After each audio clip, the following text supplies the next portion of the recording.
नमस्कार दोस्तों, स्वागत है voice of smart Hindi YouTube channel पर। मैं सोनम गोयल आप सभी का अभिनंदन करते हैं और उम्मीद करती हूँ कि भाई बहुत अच्छी दिवाली मनी रही होगी आप लोगों की। आज आप लोगों को गोवा की बहुत सारी वॉइस ऑफ स्मार्ट टीम की ओर से हार्दिक शुभकामनाएं और इसी के साथ तैयारी की भाई यहाँ पर कोई कमी नहीं होनी चाहिए। यहाँ एग्जाम है आप लोगों का, तो एग्जाम की जंग बनी रहनी चाहिए और इसीलिए इस जंग को हम लोग आज तक भी कंप्लीट करते रहेंगे, क्योंकि देखिए आप लोगों के कल से एग्जाम है और एग्जाम के लिए अंतिम तक हम लोगों को लास्ट मोमेंट तक तैयारी करनी है। ना जाने कब कौन सा किया हुआ प्रश्न कौन से एग्जाम में आ जाए, तो इसीलिए भाई आखिरकार चलते हैं एक ऐसी क्लास की ओर जहां उम्मीद भरे सवालों के साथ हम लोग अपने एग्जाम को देने जाएंगे। तो इसीलिए आज के सेशन में हम देखते हैं और अन्य मुख्य सवाल जो अज्ञान के एग्जाम के पार्ट रहे हैं। तो पहला क्वेश्चन, आर्यभट्ट और कालिदास किस गुप्त सम्राट के दरबार में थे? कुमारगुप्त प्रथम, चंद्रगुप्त द्वितीय, समुद्रगुप्त, स्कंदगुप्त। तो उत्तर होता है यहाँ चंद्रगुप्त द्वितीय। चंद्रगुप्त द्वितीय जिनकी अगर हम बात करें तो ये कौन थे? दरअसल ये गुप्त वंश के शासक जो पावरफुल रूलर्स में से माने जाते हैं। हालांकि सबसे ज्यादा पावरफुल रूलर इनके पिता माने जाते हैं जिनका नाम था समुद्रगुप्त। कहा जाता है कि चंद्रगुप्त द्वितीय जिन्होंने उपाधि धारण की थी कौन से? विक्रमादित्य। कई बार तो इनकी जो टाइटल है, जो इनकी उपाधि है, उस पर ही प्रश्न पूछ लिया जाता है भाई। तो इसीलिए अगर इनका टाइटल देखें तो क्या है? विक्रमादित्य। तो चंद्रगुप्त विक्रमादित्य के नवरत्न बहुत ही ज्यादा फेमस थे, जिनमें से प्रसिद्ध थे मैथमेटिशियन आर्यभट्ट और बहुत ही ज्यादा फेमस राइटर हम जानते हैं जिनका नाम था कालिदास, जिन्हें कहा जाता है भारत का शेक्सपियर। ठीक है, तो ये दोनों ही इनके दरबार में माने जाते हैं। इवन कई बार तो राजा लोग इनके नाम से प्रसिद्ध होते थे। ठीक है, निम्नलिखित में से कौन कुषाण वंश का शासक था? कंद, कस्फिसस प्रथम, या फिर विक्रमादित्य, पुष्यमित्र, या फिर दंती दुर्ग। तो यहाँ पर दरअसल उत्तर क्या है? कटफिसस। ठीक है, तो ये कटफिसस प्रथम है, जहां पर हम देखते हैं कि ये कटफिसस जो है ये माने जाते हैं कुषाण वंश के संस्थापक, फाउंडर।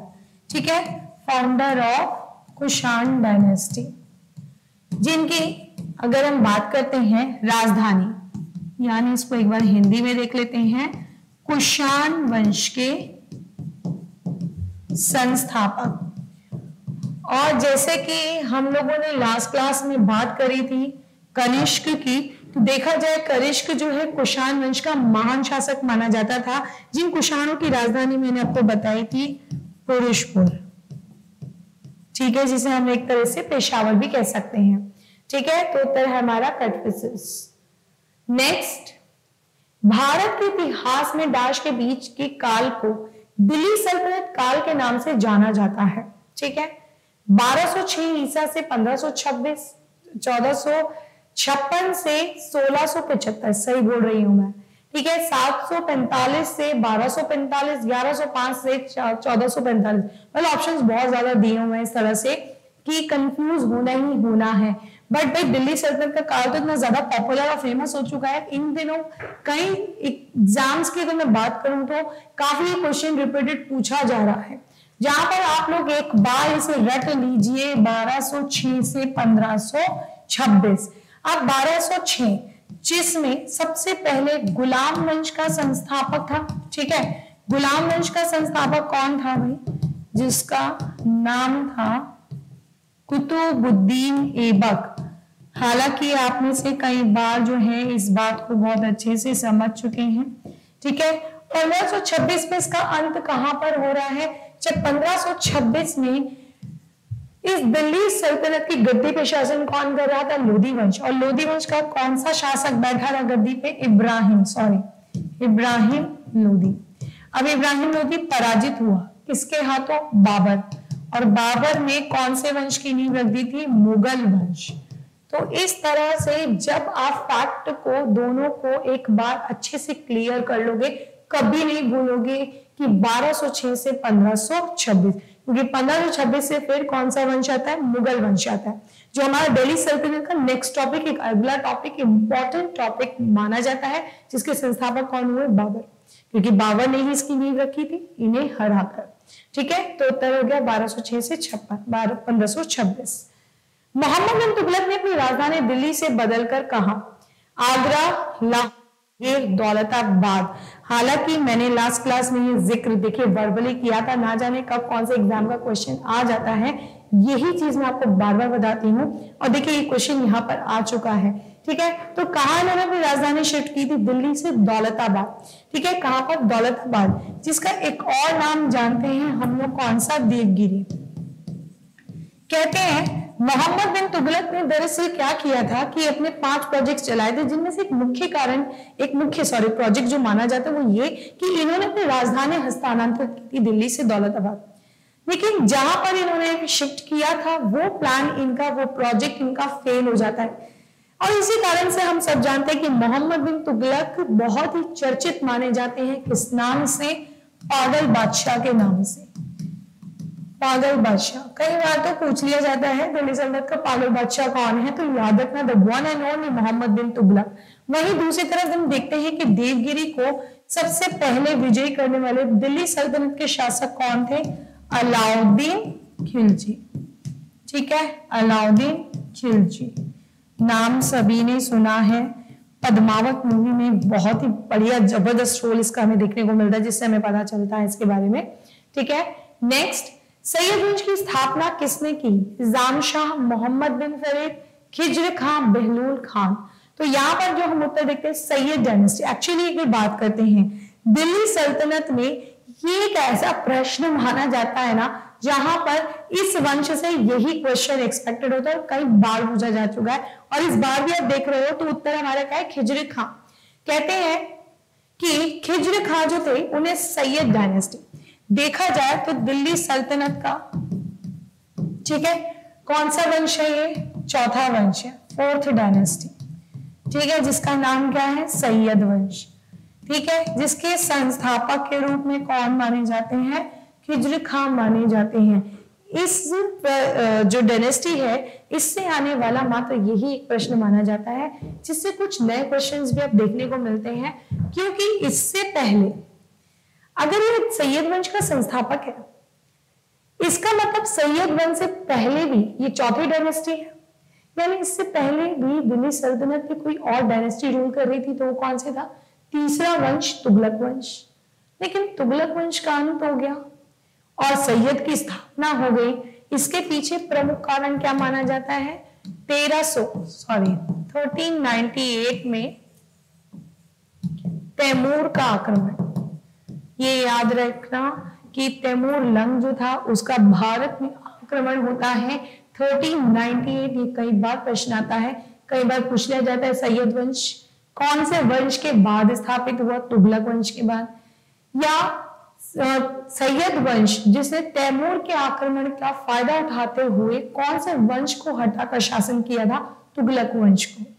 या तैमूर के तुगलक वंश का अंत हुआ और कौन से वंश की नींव रखी गई? सैयद। तो यही 2-4 क्वेश्चन को मैनिपुलेट करके इस एस्पेक्ट से पूछे जा सकते हैं, जिसे आप अभी लिख लीजिए। ठीक है, नेक्स्ट, सूफी संत की कब्र को कहा जाता है, ठीक है, क्या? करडी सेक या फिर ईदगाह, दरगाह, खानका। तो यहाँ पर उत्तर है भाई दरगाह। अगर हम बात करते हैं तो देखिए सूफी संत, सूफी और भक्ति आंदोलन इंपॉर्टेंट टॉपिक है मध्यकाल का, जहां से इतना प्रश्न पूछा जाता है। और हम सब जानते हैं कि उनकी टॉम को कहा जाता है दरगाह, जो एक तरह से क्या स्पिरिचुअली मानी जाती है, जिसे लोग पूजने जाते हैं। जैसे अगर हम फेमस की बात करते हैं तो मोइनुद्दीन, ठीक है, एक सेकेंड, इस तरह से मोइनुद्दीन चिश्ती जो है, ठीक है, अब उनकी दरगाह हम देखते हैं अजमेर में है। या फिर अगर हम बात करते हैं निजामुद्दीन औलिया जो भी चिश्ती संप्रदाय के हैं, तो उनकी दरगाह दिल्ली में है।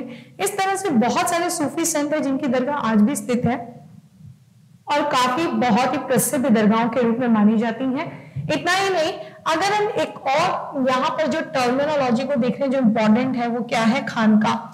खानका दरअसल इनका क्या कहलाता था? निवास स्थान, जहां पर दरअसल ये कभी सूफी जो थे हुआ करते थे। फिजिकल फॉर्म में प्रेजेंस, मतलब एक तरह से जीवित थे। जीवित रहते रहते इन्होंने कहाँ अपना स्थान बनाया? कहाँ इन्होंने अपने टीचिंग्स, अपनी शिक्षाओं को लोगों के बीच में फैलाया था, सूफी विचारों का प्रचार हुआ था, या लोग इनसे मिलने के लिए अक्सर इनके स्थान पर आते थे, उस शब्द के उपयोग को कहते हैं खानका, जो अक्सर इस तरह के टर्म्स पे क्वेश्चन पूछे जाते हैं। नेक्स्ट, हड़प्पा और डैश सिंधु सभ्यता के दो प्राचीन शहर खुदाई के दौरान उभरे, हस्तिनापुर, सूरत, मोहनजोदड़ो, वाराणसी। सभी जानते हैं भाई मोहनजोदड़ो, ठीक है। मोहनजोदारो, मोहनजोदड़ो अगर बात करते हैं, दोनों ही इंपॉर्टेंट नगर हैं, जिसमें हम देखते हैं कि हड़प्पा की खोज होती है 1921 में, जिसकी खोज कौन करते हैं? दयाराम साहनी। तो खोज करते करते सिंधु घाटी सभ्यता का जहां एक मुख्य स्थल मिलता है, वहीं दूसरे साल एक और महान नगर की खोज हो जाती है, जिसे हम देखते हैं 1922 में राखालदास बनर्जी ने खोदा, ठीक है, उसकी खुदाई की खोज डाला था। और तब हम देखते हैं कि ये दोनों नगर सिंधु घाटी सभ्यता के बहुत ही विशाल नगर माने जाते हैं। कहा जाता है कि एरिया वाइज अगर देखा जाए तो अब तक मोहनजोदारो सबसे बड़ा माना जाता था, लेकिन बाद में राखी गढ़ी की जब खोज हुई, राखी गढ़ी के निरंतर हम देखते हैं 2014 में, 2016 में जो खोज होती गई, उससे जो टीले मिलते गए, उससे उस नगर का इससे भी ज्यादा विशाल होने का प्रमाण मिलता है, जो कि हाल ही में अंदाजा लगाया जाता है कि मोहनजोदारो जो है वो 300 हेक्टेयर में है, और जो राखी गढ़ी जो कि हरियाणा का स्थल है वो कितने हेक्टेयर में है? 550 हेक्टेयर में। तो ये बहुत बड़ा स्थल जो सबसे विशाल माना गया बाद में, वो कौन सा डिक्लेयर कर दिया गया है? राखी गढ़ी, ठीक है, हरियाणा। नेक्स्ट, वेद, उपनिषद, पुराण और धर्म सूत्र सभी किस भाषा में लिखे गए हैं? हिंदी, प्राकृत, पाली, संस्कृत। तो यहाँ पर उत्तर होता है भाई संस्कृत, क्योंकि अगर हम देखते हैं कि ये जितने भी यहाँ पर हमें नजर आते हैं ये टेक्स्ट, जो कि अगर स्पेशली हम बात कर रहे हैं वेद शुरुआती तौर में, तो उसके बाद हम देखते हैं कि उत्तर वैदिक काल में उपनिषद लिखे जा रहे हैं, आगे जाके जो पुराण और धर्म सूत्र हैं, इनके आधार के रूप में जिस भाषा को शुरुआती दौर से इंपॉर्टेंट माना जा रहा था वो संस्कृत, क्योंकि जो आर्यों ने शुरुआत करी थी जिस भाषा में रचना करने की वो संस्कृत थी। कहते थे ना कि ये तो कोडिफिकेशन ऑफ लैंग्वेज कर दी। इस भाषा को कोडिफिकेशन क्यों कहा गया? क्योंकि भारत में आगे जाके जो ऐसे लोग भी हुए थे जिन्हें संस्कृत नहीं आती, तो इन्होंने तो कह दिया, हम थोड़ी कह रहे वेदों में लिखा है वर्ण व्यवस्था, जो बाद में जाति व्यवस्था बन गई, और जिस तरह से ये लोग जो नियम और जो कानून बना रहे थे समाज में, तो दरअसल वो बात बात पर जो है किसका दावा करते थे? किसकी चीजों का? वेदों का या इन ग्रंथों का, लेकिन वो ऐसी भाषा में लिखे जिसे आम लोग नहीं पढ़ सकते हैं, इसीलिए तो आगे जाके चैलेंजिंग होती है। और इसीलिए हम देखते हैं कि आर्यों की जो प्रमुख भाषा मानी गई वो तो संस्कृत ही मानी गई थी, जिसके कारण ये अपने आप को दावा करते थे कि ये हमसे ज्यादा सिविलाइज्ड है और सुपीरियर रेस के माने जाते हैं, क्योंकि जब ये लोग भारत में आए थे तो सिंधु लोग जो बचे कुछ थे दरअसल उनको ये इंफीरियर मानते थे, ठीक है। तो इसलिए अपने आप को क्या कहते थे? आर्य, और उनको बोलते थे अनार्य, ठीक है, यानी नॉन आर्यंस, ठीक है। तो इनका भाषा का आधार क्या था? संस्कृत, जिसे आगे जाके चुनौती दी गई थी। नेक्स्ट, निम्नलिखित में से कौन सा वेदांग नहीं है? कल्प, छंद, मुंडक, शिक्षा। तो यहाँ पे भाई देखिए, अगर हम बात करते हैं तो कल्प, छंद, शिक्षा जो है वो वेदांग का भाग है, ठीक है। जैसे अगर हम बात करते हैं तो जो वेदांग है वो 6 है, ठीक है। कहते हैं जो वेदों के अंग से मिलकर ये जो वेदांग के रूप में प्रस्तुत किए जाते हैं, लेकिन अगर हम बात करते हैं तो मुंडक जो है वो उपनिषद है, वो वेदांग नहीं है। जिस मुंडक उपनिषद से किसका विचार लिया गया है कई बार मैं आपको बता चुकी हूँ, लेकिन अभी भी आप लोगों ने अगर वो क्लास नहीं देखी है, क्योंकि देखिए हम लोग तो चाहते ही यही है कि आप लोग जो है क्लासेस की तैयारी राइज स्मार्ट की टीम के साथ करते रहेंगे, तो इन क्वेश्चंस के माध्यम से बहुत कुछ सॉल्व कर सकते हैं। क्वेश्चन जरूरी है कि जो मैं वर्बली क्वेश्चन आपको बता रही हूँ कई बार एग्जाम में वो भी आ जाता है। देखिए विश्वास वाली बात है जिस पर हम लोग तो कई बार दावा कर चुके हैं, अब मर्जी आपकी है, ठीक है। देखिए ऐसा नहीं होता है, जब तैयारी करते हैं तो निष्ठावान बनना पड़ता है।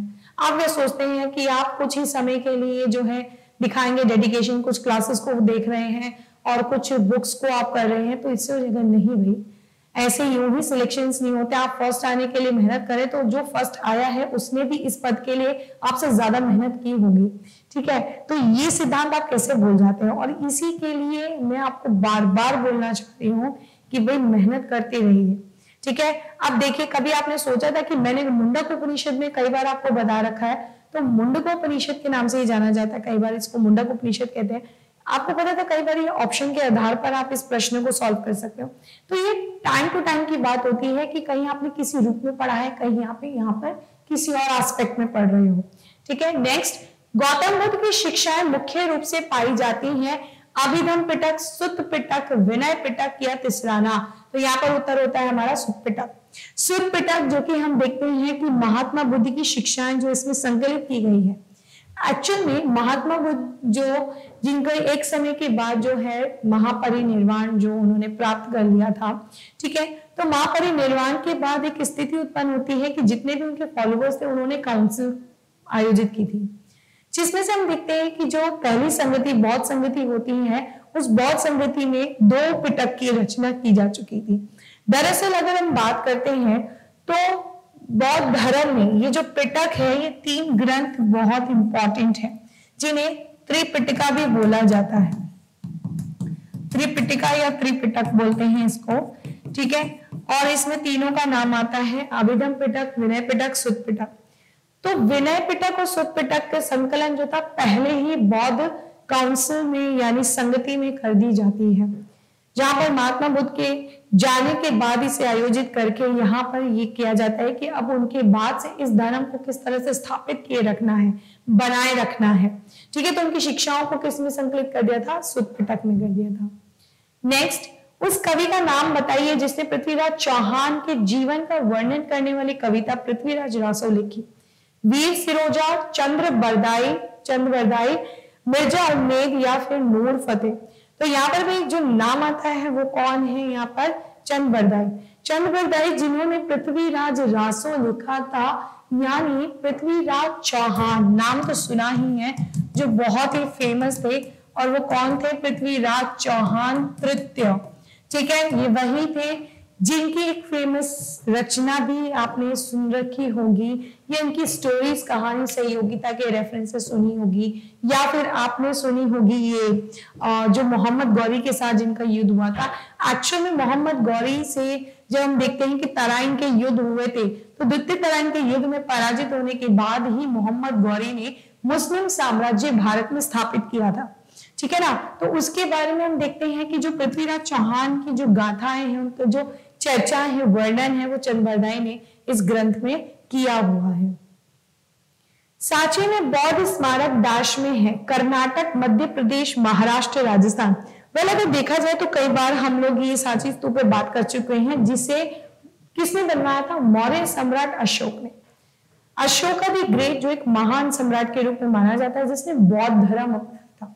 और जो बौद्ध धर्म उसने अपनाया था, वो बौद्ध धर्म हम देखते हैं कि बेसिकली उसके बाद उन्होंने ये जो बौद्ध धर्म का एक विशाल प्रतिमा मानी जाती है, मतलब प्रतीक माना जाता है, सॉरी प्रतीक इन दैट सेंस के एक सिंबल के रूप में जो माना जाता है, वो हम कहते हैं किसे? स्तूप को।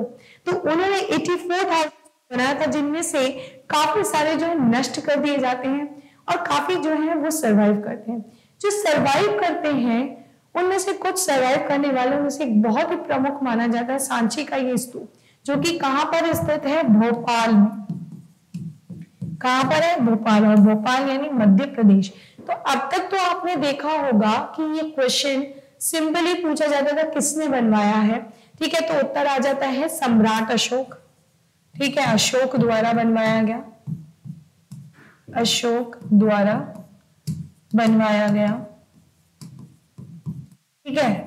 लेकिन अब देखा जाए तो ये एक नए फॉर्म में पूछा गया एग्जैक्टली कौन से स्टेट के नाम से, स्टेट के रेफरेंस से। कई बार प्लेस के नाम से भी पूछ लिया जाएगा, कोई बड़ी बात नहीं है, ठीक है। नेक्स्ट देखते हैं, वर्ष 1528 में चंदेरी में बाबर ने निम्नलिखित में से किसे हराया था? इब्राहिम लोदी, मेदिनी राय, मोहम्मद लोदी, बप्पा रावल। तो यहाँ पर मेदिनी राय को इन्होंने पराजित किया था 1528 में।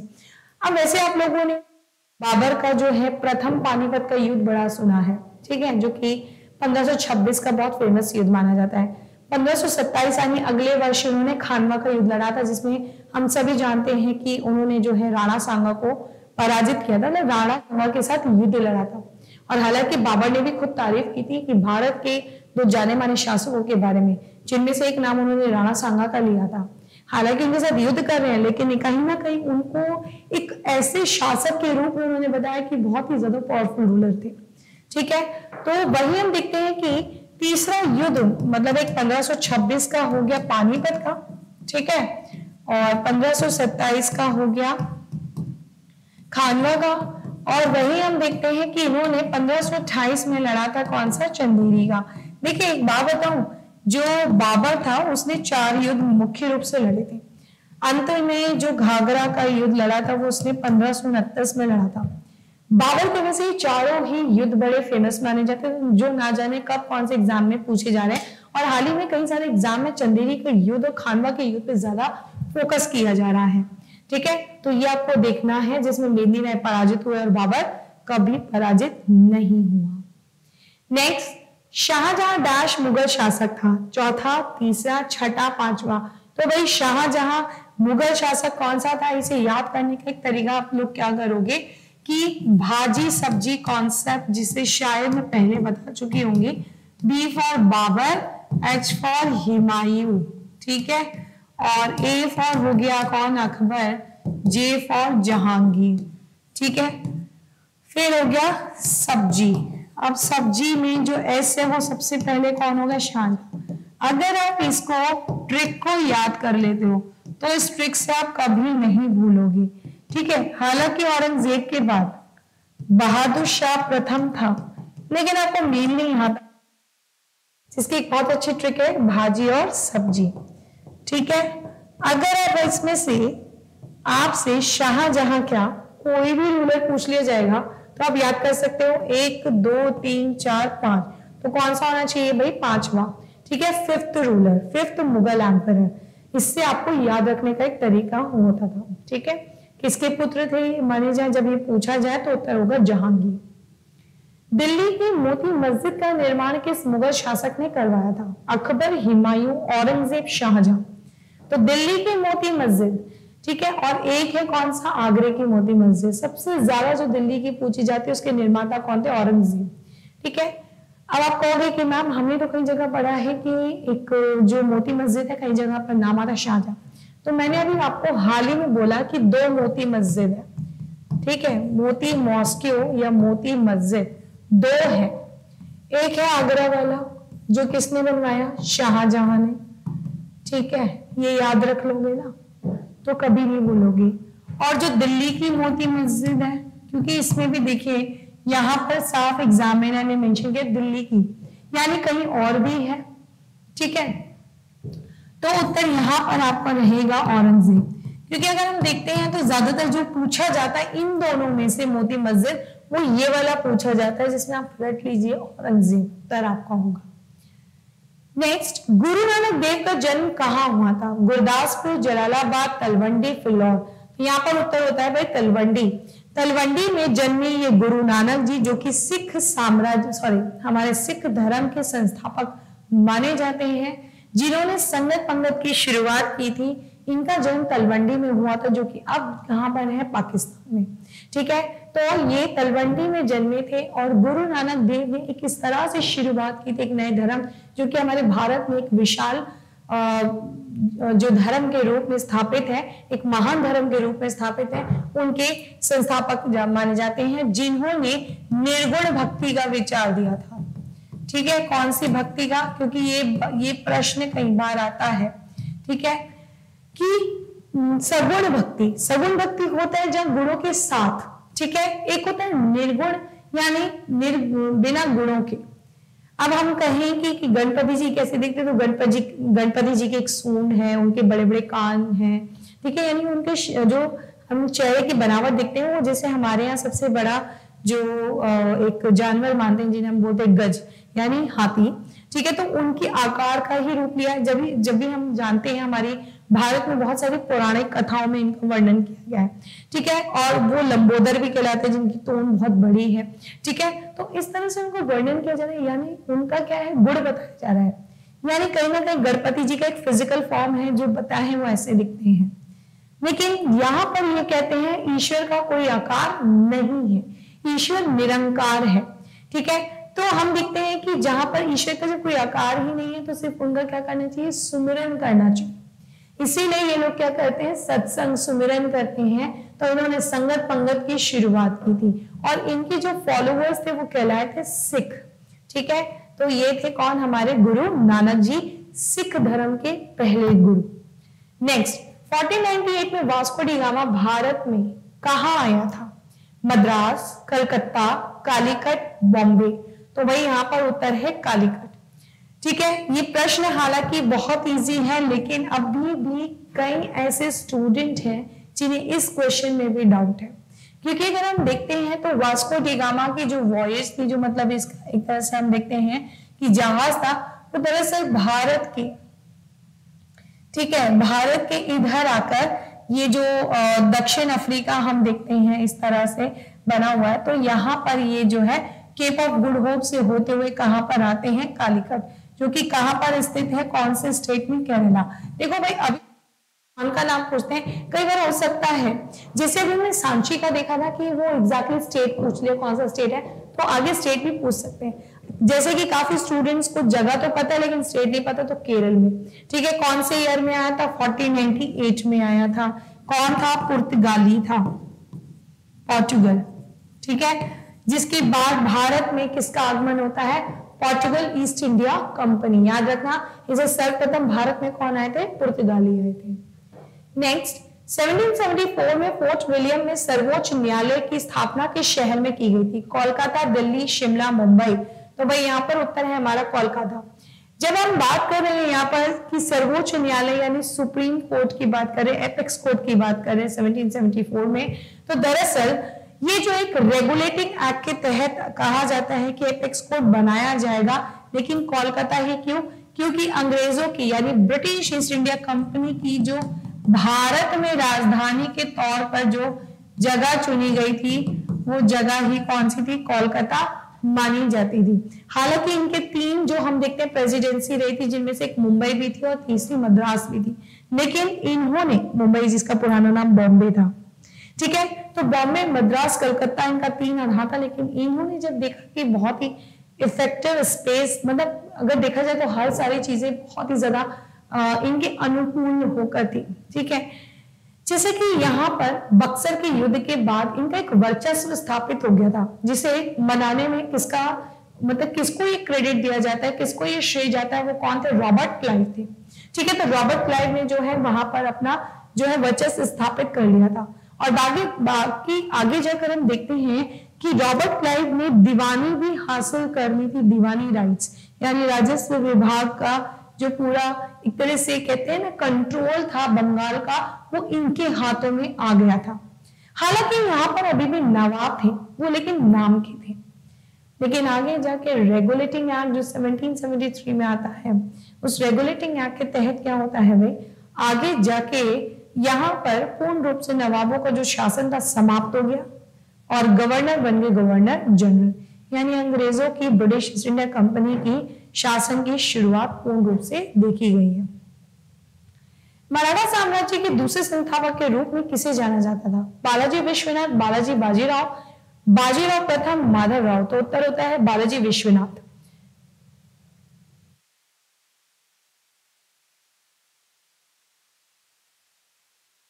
नेक्स्ट क्वेश्चन देखते हैं दोस्तों, क्या है, पुणे को कभी राजधानी के रूप में जाना जाता था, सिंधिया, होलकर, भोसले, पेशवा।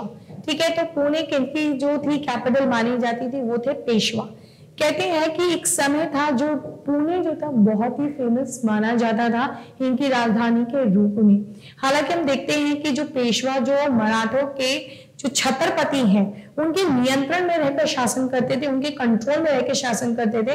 कहा जाता है कि दरअसल इसकी शुरुआत छत्रपति शिवाजी से हुई और जो छत्रपति शिवाजी थे उन्होंने अपनी राजधानी बना रखी थी रायगढ़। लेकिन एक समय पर हम देखते हैं कि पुणे इनका आधार बन चुका था, जहां के जिसके माध्यम से पेशवाओं ने अपने इस मराठा साम्राज्य को स्थापित किया रखा। ये पेशवा पद जो था बेसिकली कौन सा पद माना जाता था, प्राइम मिनिस्टर का पद, जिसे हम लोग बोलते हैं प्रधानमंत्री। आप जानते हैं कि दरअसल इस पद की शुरुआत करने वाले कोई और नहीं थे बल्कि कौन थे? छत्रपति शिवाजी, जिन्होंने स्थापित किया था क्या? अष्टप्रधान। ठीक है, अष्टप्रधान। इसे इंग्लिश में भी ना अष्टप्रधान कहा जाता है, जो कि कई बार क्वेश्चन आ चुका कि अष्टप्रधान का जो संगठन है, जो निर्माण है, किसने किया? या अष्टप्रधान की स्थापना किसने की? उत्तर होता है छत्रपति शिवाजी, जिन्होंने मराठा साम्राज्य की स्थापना की। अष्टप्रधान संघ 8, अष्ट मतलब 8, ठीक है। और उनमें से सबसे इंपॉर्टेंट जो पद माना जाता है वो कौन सा माना जाता था? पेशवा पद। सिख साम्राज्य की स्थापना निम्नलिखित में से किस भारतीय शासक द्वारा की गई थी? खड़क सिंह, दिलीप सिंह, महाराजा रणजीत सिंह या फिर शेर सिंह? उत्तर होता है महाराजा रणजीत सिंह। महाराजा रणजीत सिंह, जिन्होंने सिख साम्राज्य को एक कहते हैं ना राजनीतिक रूप में, ठीक है, एक प्रशासनिक रूप दिया था। नहीं तो इससे पहले अगर हम देखते हैं कि सिखों का जो आधार था वो धार्मिक रूप में माना जाता था। इसी बीच हाल ही में हमने देखा कि सिख धार्मिक जो हमारा ये जो धर्म है, इस धर्म के संस्थापक गुरु नानक जी थे। लेकिन कहीं ना कहीं देखते हैं कि गुरु गोबिंद सिंह जी, जो अंतिम 10वें गुरु माने जाते हैं हमारे सिख धर्म के, दरअसल उन्होंने इस धर्म का भार जो छोड़ दिया था बंदा बहादुर पे, आगे जाकर ये जो सिख गांव थे वो बढ़ जाते हैं। मतलब इस तरह से 12 हम देखते हैं कि 12 मिसल में बढ़ जाते हैं। उन्हीं में से एक मिसल था शुक्र चकिया, और उन्हीं में आगे जाकर शुक्र चकिया से थे कौन? रणजीत सिंह, जिन्होंने इसको अपने नियंत्रण लेकर सभी मिसल को एक साथ करके सिख साम्राज्य का भाग बनाया और एक विशाल साम्राज्य बनाया। ठीक है, जिनकी सेना के टुकड़े, जिनके प्रशासन को लेकर बहुत ही ज्यादा तारीफ की गई और जिन्होंने अपनी राजधानी बनाई थी लाहौर। ठीक है, कौन सी? लाहौर। लाहौर इनकी बहुत ही और जो मतलब आगे जाके इनकी अमृतसर भी राजधानी हुई थी। लेकिन अमृतसर जो राजधानी, जैसे कि लास्ट क्लास में भी मैं चर्चा कर चुकी हूँ, इसका पहले भी मैं बात कर चुकी हूँ, तो अमृतसर इनकी धार्मिक राजधानी मानी जाती थी और प्रशासनिक राजधानी के रूप में हम कौन सी देखते हैं? लाहौर। नेक्स्ट, निम्नलिखित में से किस किसान विद्रोह में सरदार वल्लभ भाई पटेल ने भाग लिया था? एका आंदोलन, तिबागा आंदोलन, किसान सभा, बारदोली सत्याग्रह? उत्तर होता है बारदोली सत्याग्रह। बारदोली सत्याग्रह जिसमें वल्लभ भाई पटेल यानी आर्यन मैन, जिन्होंने ब्रिटिश ईस्ट इंडिया कंपनी के 22% कर बढ़ाने की वजह से कर जो इन्होंने 22% जो कर जो टैक्स इंक्रीज कर दिया था, उसका विरोध इन्होंने किया था, जिसमें काफी स्त्रियों की भी भूमिका यहाँ देखी जाती है। और कहते हैं कि सरदार वल्लभ भाई पटेल ने बहुत अच्छे से इस आंदोलन की जो बागडोर संभाली थी बारदोली में। कहते हैं कि बाद में यहीं के बाद से गांधी जी द्वारा इनको सरदार की उपाधि दी जाती है और ये कहलाते हैं सरदार वल्लभ भाई पटेल। ठीक है, जिसके लिए एक और चीज के लिए बहुत माने जाते हैं, भारत का एकीकरण। ठीक है, भारत का जो यूनाइट करने में जो श्रेय जाता है वो सरदार वल्लभ भाई पटेल, जिसके बाद ही कहलाते हैं आयरन मैन यानी लौह पुरुष। नेक्स्ट, स्वामी विवेकानंद के गुरु का क्या नाम था? रमन महर्षि, परमहंस योगानंद, आदि शंकराचार्य, रामकृष्ण परमहंस? तो यहाँ पे स्वामी विवेकानंद जिनके गुरु जी का नाम था, ठीक है, रामकृष्ण परमहंस। और रामकृष्ण परमहंस के नाम पर ही इन्होंने रामकृष्ण मिशन की स्थापना की थी। किसकी? रामकृष्ण मिशन, जो कि ये मिशन इन्होंने स्टार्ट किया था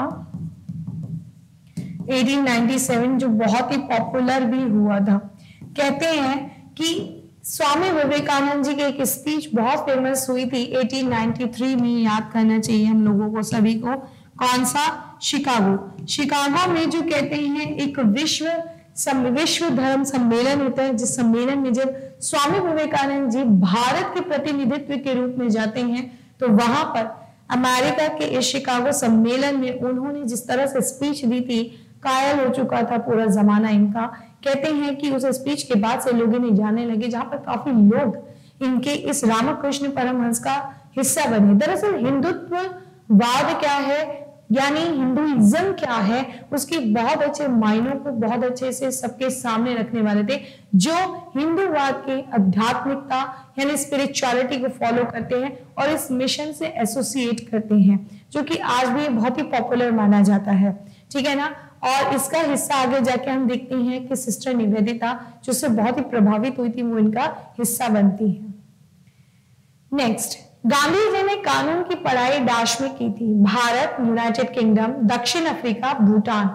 तो जो महात्मा गांधी जी थे ये तो हम सभी जानते हैं कि वो बैरिस्टर थे, ठीक है, और उन्होंने जो पढ़ाई की थी अपनी लॉ की कंप्लीट करके, क्योंकि स्कूलिंग लाइफ तो जब हम देखते हैं कि उन्होंने अपने जो इंडिया में गुजरात में ही उन्होंने कंप्लीट कर ली थी, लेकिन अपने आगे की पढ़ाई के लिए काफी स्टूडेंट कंफ्यूज होते दक्षिण अफ्रीका गए थे, लेकिन वो दक्षिण अफ्रीका नहीं गए थे, कहाँ गए थे, यूनाइटेड किंगडम गए थे वे, क्योंकि इंग्लैंड में उन्होंने इसे कंप्लीट किया था और उसे कंप्लीट करने के बाद, ठीक है ना, आपको याद रखना है, उसे कंप्लीट करने के बाद ही इन्होंने जो आगे जाकर अपना एक केस के उपलक्ष्य में दादा अब्दुल्ला के साथ जाते हैं दक्षिण अफ्रीका, जहां पर उनके साथ वो घटना होती है जब इन्हें ट्रेन से फेंका जाता है, ठीक है। तो वहां पर दरअसल शिक्षा के लिए नहीं गए थे, अपने केस के उद्देश्य से गए थे, जहां पर उनके साथ वो घटना हुई थी रंग भेद के आधार पर, और वहीं से महात्मा गांधी के जीवन में आता है बदलाव, ठीक है। तो कौन सा है, यूनाइटेड किंगडम है, ये आप सभी को याद रखना है। नेक्स्ट, साबरमती आश्रम किसने बनवाया, गुरु रामदास, शाहजहां, राव जोधा जी, महात्मा गांधी। अभी भी काफी लोग नहीं जानते कि साबरमती आश्रम, ऐसी कोई बड़ी बात नहीं है इतने शौक होने की, एग्जाम का क्वेश्चन है, एग्जाम का क्वेश्चन है, ऑब्वियसली एग्जाम में आया हुआ है, and you won't believe guys, कई बार ऐसे प्रश्न जो है एग्जाम में पूछने जाते हैं जहां पर आप होते हैं कंफ्यूज।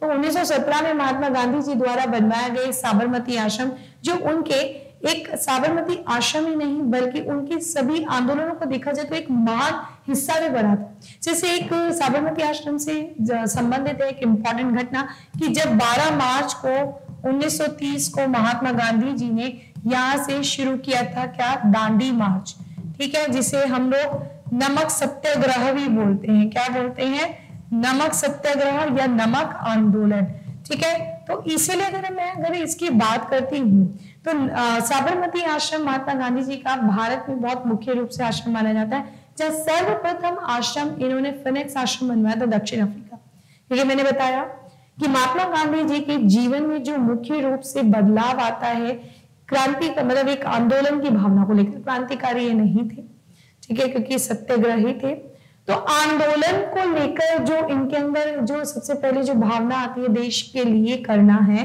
तो वो सर्वप्रथम इन्होंने किससे कहाँ पे प्रभावित हुए थे, दक्षिण अफ्रीका, जब इन्हें ट्रेन से फेंका गया था, ठीक है। तो हम देखते हैं कि आश्रम बना चुके थे और बाद में भारत में भी आकर इन्होंने काफी इनिशिएटिव लिए थे, जिनमें से हम एक प्रमुख मानते हैं साबरमती आश्रम, जो इनका एक स्थान के रूप में माना जाता है, ठीक है। तो कहाँ पर है ये भाई, गुजरात में महात्मा गांधी जी का। और इसके साथ होती है आज की ये क्लास। तो भैया क्लास कैसी थी, कमेंट बॉक्स में जरूर इसको लिखकर बताना है, लाइक एंड शेयर जरूर बनता है। और खास तौर से मैं जाने से पहले हमारे जिन स्टूडेंट्स का कल एग्जाम है उनके लिए wish you all the best, कि इस बार आपका बहुत अच्छे से सिलेक्शन हो, और ये शुभकामनाएं हमारी पूरी राइज स्मार्ट टीम की ओर से है भाई कि आपका सिलेक्शन हो, ताकि आपका सिलेक्शन हमारा टारगेट, और इसी टारगेट के साथ निरंतर मिलते रहेंगे आप लोगों के साथ। फिलहाल आप अपना बेस्ट दीजिए, हमारी शुभकामनाएं आपके साथ अगेन एंड अगेन, यही कहना चाहूंगी। मिलते हैं नए सेशन में नए अंदाज में, टाटा बाय बाय।